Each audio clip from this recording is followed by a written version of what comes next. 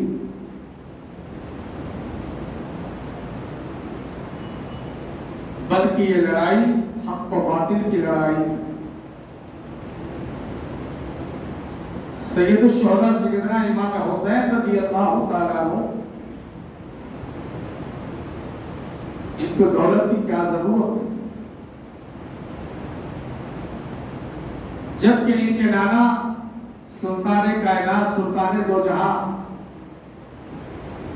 سرور کون و مقام محمد رسول اللہ صلی اللہ علیہ وسلم کی ذات گرامی تھی، رب تبارک و تعالیٰ نے جن کو دونوں جہاں کا مالک و ملک بنا دیا، دونوں جہاں رب تبارک و تعالیٰ نے جن کے قبض اختیار میں دیا،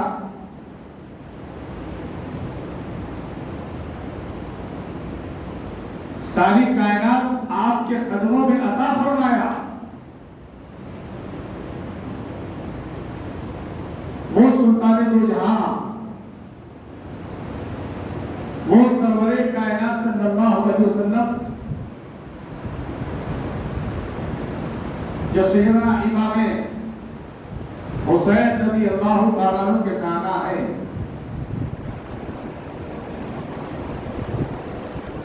جن کے پاس دولت کی کوئی کمی نہیں تھی،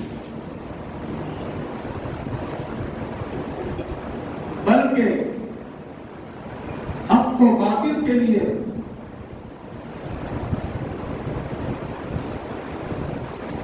حضرت سیدنا امام حسین رضی اللہ تعالیٰ عنہ نے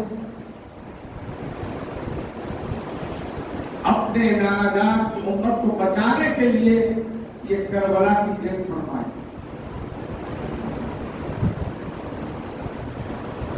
ورنہ ان کا کوئی اور مقصد نہیں تھا۔ حضرات گرامی، حضرت سیدنا امام حسین رضی اللہ تعالیٰ عنہ نے دین اسلام کے خاطر، نانا جان کی امت کے خاطر، دین اسلام کو بچانے کے خاطر کربلا کے میدان میں نہ خود شہید ہوئے، بلکہ اپنے سارے خاندان کو رب کی بارگاہ میں پیش فرما دیا۔ کون ہے حضرت سیدنا امام حسین رضی اللہ تعالیٰ عنہ؟ یہ حضور پاک علیہ السلام کے عظیم نواسے ہیں۔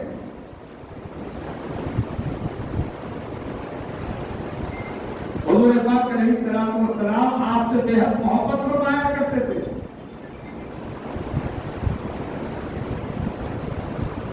یہ اہل بیت اطہار ہے جن کی شان اور شوکت میں، عظمت میں رب تبارک و تعالیٰ نے قرآن پاک میں آیت مبارکہ نازل فرمایا،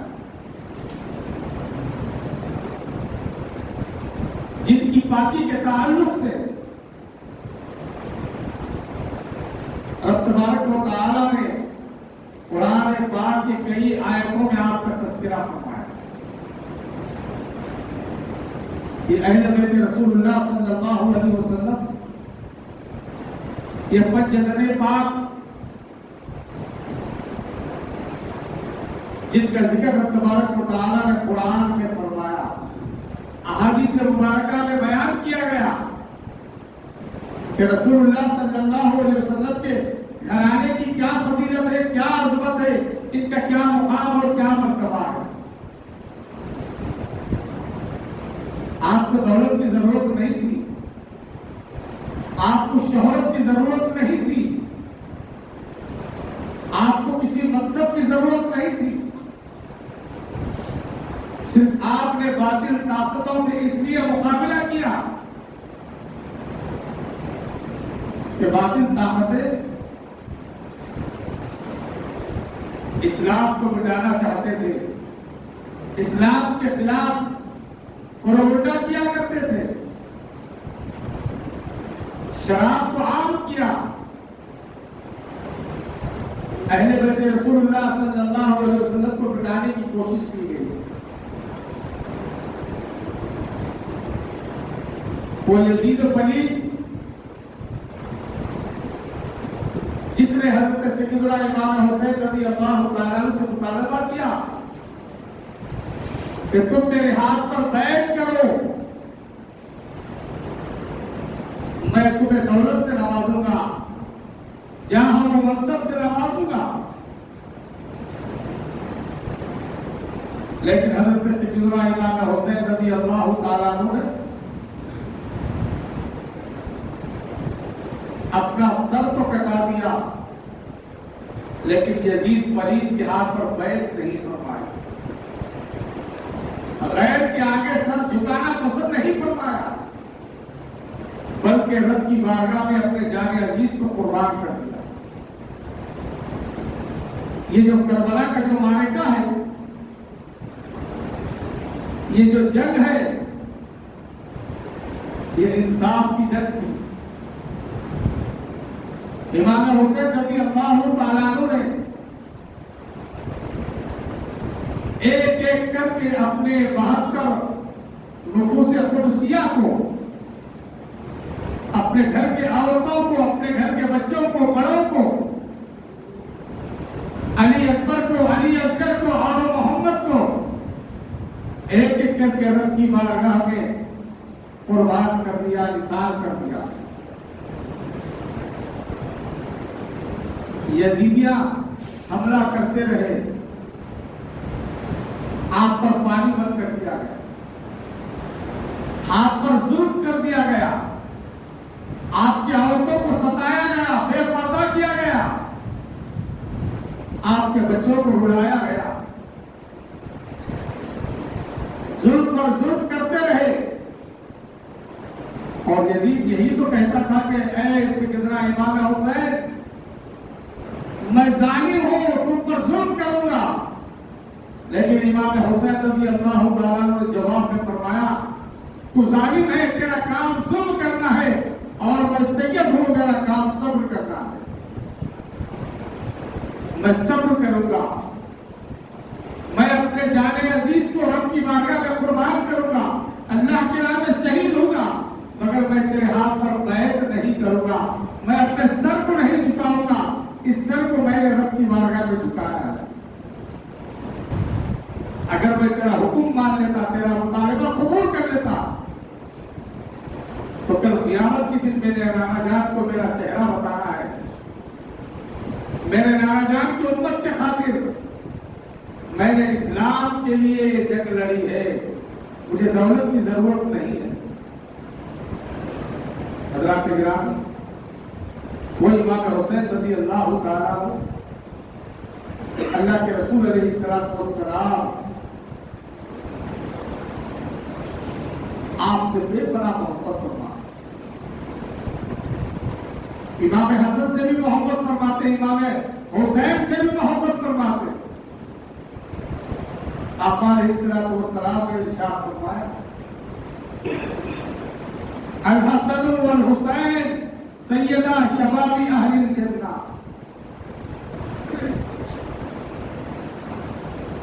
حسن اور حسین نوجوانان جنت کے سردار ہے۔ پھر آقا علیہ السلام نے ارشاد فرمایا، الحسن والحسین وانا منی من الحسین، حسن اور حسین مجھ سے ہے اور میں حسن اور حسین سے ہوں۔ آقا علیہ السلام نے فرمایا، حسن اور حسین یہ دونوں میرے بیٹے ہیں، ان کی شان کو بیان فرمایا، حسن اور حسین کے مقام اور مرتبے کو اللہ کے رسول علیہ السلام نے بیان فرمایا۔ حضور پاک علیہ السلام نے ارشاد فرمایا، تم میری اہل بیت سے محبت کرو، یعنی میرے گھر والوں سے محبت کرو، تم حسن سے محبت کرو، حسین سے محبت کرو، علی سے محبت محبت کرو، فاطمہ سے محبت کرو. اور جس نے حسن اور حسین سے محبت کیا، حضور فرماتے گویا وہ مجھ سے محبت کیا، اور جس نے مجھ سے محبت کیا اس نے خدا سے محبت کیا. کیا پتا چلا کہ اہل بیت اطہار کی عظمت اور شان کو، خاندان مصطفیٰ کو، سادات کرام کو حضور پاک علیہ الصلوۃ والسلام نے ان کی فضیلت بیان فرمائی اور اللہ نے ان کو مقام اور مرتبہ عطا فرمایا کہ اہل بیت رسول اللہ صلی اللہ علیہ وسلم کی محبت یہ ہر مسلمان کے لیے عین ایمان ہے، ہمارے ایمان کا جز ہے. حضور پاک علیہ الصلوۃ والسلام نے ارشاد فرمایا تم اگر کامل مومن بننا چاہتے ہو تو مجھ سے سب سے پہلے محبت کرو. اور یہی نہیں، حضور نے فرمایا کہ میری آل یعنی اہل بیت سے بھی تم محبت کرو. اور آقا علیہ الصلوۃ والسلام نے یہ بھی فرمایا اے لوگوں میں اس دنیا سے جا رہا ہوں لیکن تمہارے درمیان دو بھاری وزنی چیزوں کو چھوڑ کے جا رہا ہوں. ایک ہے اطرت رسول اللہ اور دوسری ہے کتاب رسول اللہ صلی اللہ کتاب اللہ. یعنی میری اہل بیت کو میں تمہارے درمیان میں چھوڑ رہا ہوں، اور دوسرا قرآن پاک کو جو اللہ کی عظیم کتاب ہے. ان دونوں کو مضبوطی سے تھام لو تم کامیاب ہو جاؤ.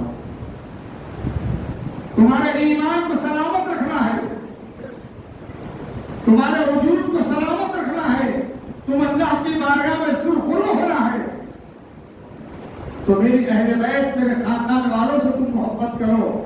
سید الشہداء امام حسین سے محبت کرو، امام حسن سے محبت کرو، علی فاطمہ سے محبت کرو. جملہ اہل بیت اطہار سے تم محبت کرو تو تم کامیاب ہو جاؤ. اور فرمایا کتاب اللہ یعنی اللہ کی کتاب قرآن مجید پر تم قائم رہو، اس کے تعلیمات پر عمل کرو. ان دونوں کا ذکر رب تبارک و تعالی نے فرمایا اور اللہ کے رسول علیہ الصلوۃ والسلام نے اس کی فضیلت بتلائی. ذرا غور کرو وہ کیسا خاندان مصطفیٰ ہے، وہ کیسے عظیم خاندان ہے، کیسے نفوس قدسیہ ہے. اللہ کے رسول علیہ الصلوۃ والسلام نے ایک موقع پر امام حسن کو بلایا، امام حسین کو بلایا، سیدنا علی کو بلایا، بی بی فاطمہ کو بلایا اور فرمایا یہ میرے گھر والے ہیں، یہ میرے اہل بیت ہیں، تم ان سے محبت کیا کرو. حضرات گرامی، اور حضور پاک علیہ الصلوۃ والسلام نے ارشاد فرمایا ساری دنیا کے لوگوں کا خاندان بیٹوں سے چلتا ہے اور میرا خاندان میری بیٹی سیدہ فاطمہ سے چلتا ہے. بی بی فاطمہ سیدہ طیبہ طاہرہ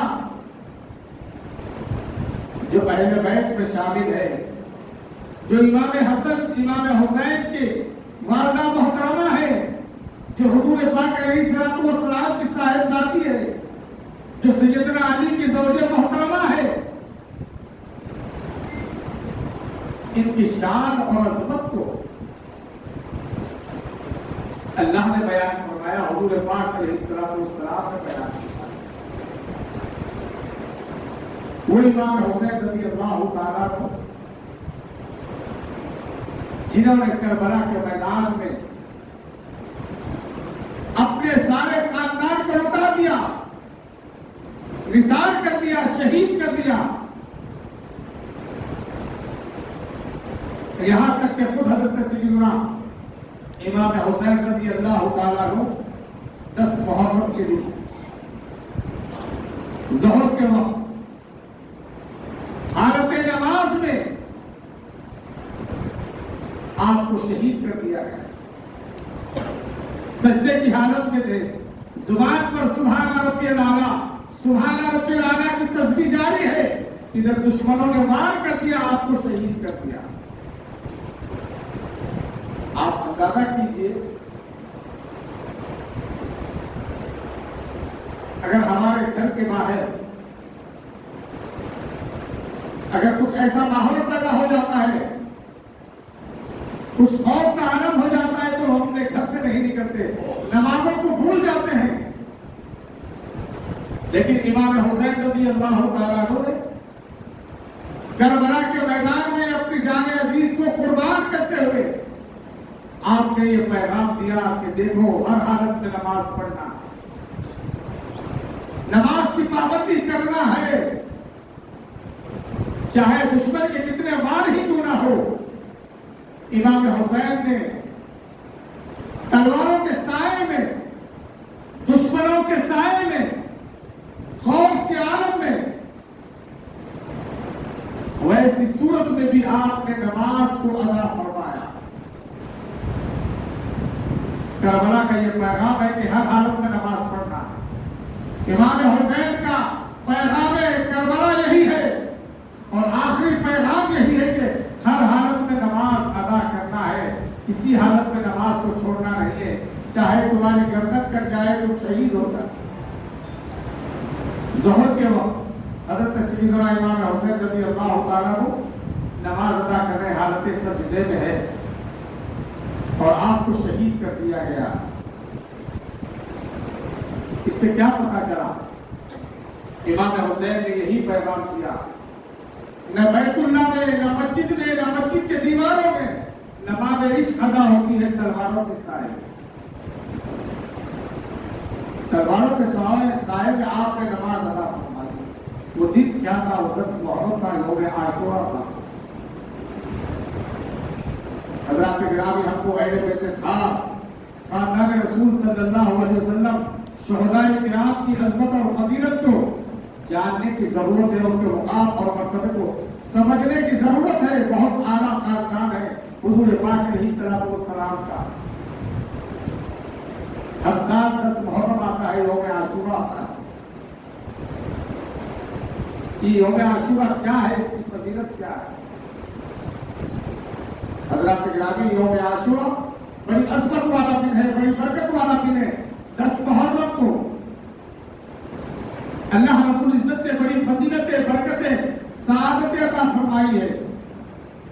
ایک سچے مومن مسلمان کا کام یہ ہے کہ 10 محرم کو قرآن کی تلاوت کرے، ذکر و اذکار کرے، 10 محرم کو اچھی طرح سے غسل کرے، اچھے کپڑے پہنے، اپنے آپ کو عطر سے معطر کر دے، 10 محرم کو اپنی آنکھوں میں سرما لگائے۔ اللہ کے رسول علیہ الصلوۃ والسلام نے ارشاد فرمایا، جو 10 محرم کو اچھی طرح غسل کر کے اچھے کپڑے پہن کر اپنے آنکھوں میں سرما لگاتا ہے تو اس کو آنکھوں کو بیماری نہیں ہوتی۔ یہ وہ 10 محرم ہے۔ اسی 10 محرم کو حضرت آدم علیہ الصلوۃ والسلام کو پیدا کیا گیا۔ یہ وہی 10 محرم ہے حضرت سیدنا ابراہیم علیہ السلام کو نمرود سے آزاد کیا گیا۔ یہ وہی 10 محرم ہے کہ حضرت نوح علیہ السلام کی کشتی کو نجات ملی، کنارے پر لگایا گیا۔ تمام انبیاء علیہ السلام کو اسی 10 محرم کو کئی فضیلتیں، رحمتیں، برکتیں، سعادتیں عطا ہوئی۔ اور آخر میں یہ بتلایا گیا کہ قیامت جب آئے گی تو یہی 10 محرم ہوگی، جمعہ کا دن ہوگا، عصر کا وقت ہوگا۔ حضرات گرامی، 10 محرم کو ہمارا کام یہ ہے کہ ہم تلاوت قرآن کریں، تذکرے سید الشہداء امام حسین کو بیان کریں، اپنے بیوی بچوں کو سیرت سیدنا امام حسین پڑھ کر سنائیں، اہل بیت طاہر کی محبت اپنی اولاد کے دل میں بٹھائے، اپنے گھر والوں کو اہل بیت کی فضیلت بتائے، اپنے گھر میں دسترخوان کو وسیع کرے۔ اگر اللہ نے استطاعت دی ہے تو 10 محرم کو اپنے دسترخوان پر کسی کو شامل کر دے، ورنہ اپنے گھر والوں کے ساتھ اپنے بیوی بچوں کے ساتھ بیٹھ کر کھانا کھائے، معصوم بچوں کو کچھ پیسے تقسیم کرے، 10 عورت کو پانی پلائے، 10 عورت کو کھانا کھلائے، سبیل لگائے۔ لیکن آج ہم کیا دیکھتے ہیں؟ آج ہمارا معاشرہ کدھر جاتا ہے؟ آج 10 محرم آتی ہے تو مسلمان کا عمل کیا ہوتا ہے؟ آج 10 محرم کے دن مسلمانوں کو دیکھا جاتا ہے کہ لہو لہاب میں مبتلا ہو جاتے ہیں، گناہوں کے دلدل میں پھنسے ہوئے ہوتے ہیں۔ 10 محرم کو لوگ تماشا دیکھنے کے لیے ایک مقام سے دوسرے مقام پر جاتے ہیں، حضرات گرامی علم دیکھنے کے لیے جاتے ہیں، جو غیر اسلامی غیر شرعی عمل ہے۔ ان تمام اعمال سے بچنے کی ضرورت ہے۔ سچا پکا حسینی مسلمان وہ بھی تو وہی ہے جو امام حسین کی تعلیمات پر عمل کرے، قرآن کی تلاوت کرے۔ حضرات گرامی 10 محرم کو جو جاہلانہ جو رسوم ہے جو ادا کیے جاتے ہیں، اس کا اسلام سے کوئی تعلق نہیں، شریعت سے کوئی تعلق نہیں۔ یہ لہو لہاب میں پھرنا، یہ ہوالوں میں کھیلنا، یہ انگاروں میں کودنا، شراب نوشی کرنا، حضرات گرامی یہ غیر شرعی عمل ہے، اس سے بچنے کی ضرورت ہے۔ جب ماہ محرم کا مہینہ آتا ہے تو غیر شرعی اعمال کیے جاتے ہیں۔ اکثر دیکھا جاتا ہے جاہل تو جاہل جو پڑھے لکھے ہیں وہ بھی غیر شرعی عمل میں مبتلا ہو جاتے ہیں، تماشائی بنے ہوئے ہوتے ہیں۔ حضرات گرامی غور کرو کہ امام حسین رضی اللہ تعالیٰ کی تعلیمات کیا اور ہمارے تعلیمات کیا ہے۔ حضرات گرامی اہل بیت رسول اللہ سے محبت کرنا یہ ایک مومن کی علامت ہے۔ یاد رکھیے امام حسین رضی اللہ تعالیٰ عنہ اہل بیت سے محبت کرنا۔ آج لوگ اہل بیت رسول اللہ صلی اللہ علیہ وسلم کے خلاف جاتے ہیں، ان کے تعلیمات کے خلاف جاتے ہیں، ان کا انکار کرتے ہیں۔ یاد رکھو جو اہل بیت کا انکار کرتا ہے وہ خارجی ہے، ناصبی ہے، اور جو صحابہ کرام رضوان اللہ تعالیٰ علیہ اجمعین کی شان میں گستاخی کرتا ہے وہ رافضی ہے، اس کا اسلام سے کوئی تعلق نہیں۔ حضرات گرامی ایک طبقہ اہل بیت رسول اللہ سے محبت کرتا ہے اور صحابہ کی شان میں گستاخیاں کرتا ہے، یہ گمراہ فرقہ ہے اور اس کو رافضی کہا جاتا ہے۔ اور ایک فرقہ وہ ہے جو خارجی ہے، جو اہل بیت رسول اللہ صلی اللہ علیہ وسلم کی شان میں گستاخی کرتا ہے اور صحابہ کرام کی شان اور عظمت کو بیان کرتا ہے، یعنی ایک کی تعریف کرتا ہے اور ایک کی شان میں گستاخی کرتا ہے۔ یہ فرقہ بھی گمراہ ہے جس کو خارجی کہا جاتا ہے۔ ایک خارجی ہے اور ایک رافضی ہے، ایک نے صحابہ کا انکار کیا اور ایک نے اہل بیت رسول اللہ کا انکار کیا۔ عزیزان محترم، حقیقی مومن وہ ہے جو اہل بیت رسول اللہ صلی اللہ علیہ وسلم سے محبت کرے اور صحابہ کرام کی شان اور عظمت کو بیان کرے، اسی کو اہل سنت والجماعت کہا جاتا ہے۔ عزیزان محترم، صحابہ کرام کی عظمت بھی بہت بڑی ہے۔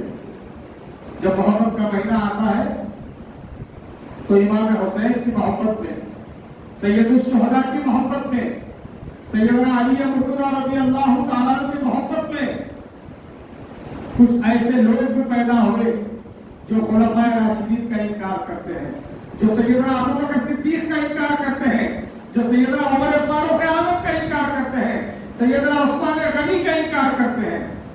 ہمارا ان سے کوئی تعلق نہیں۔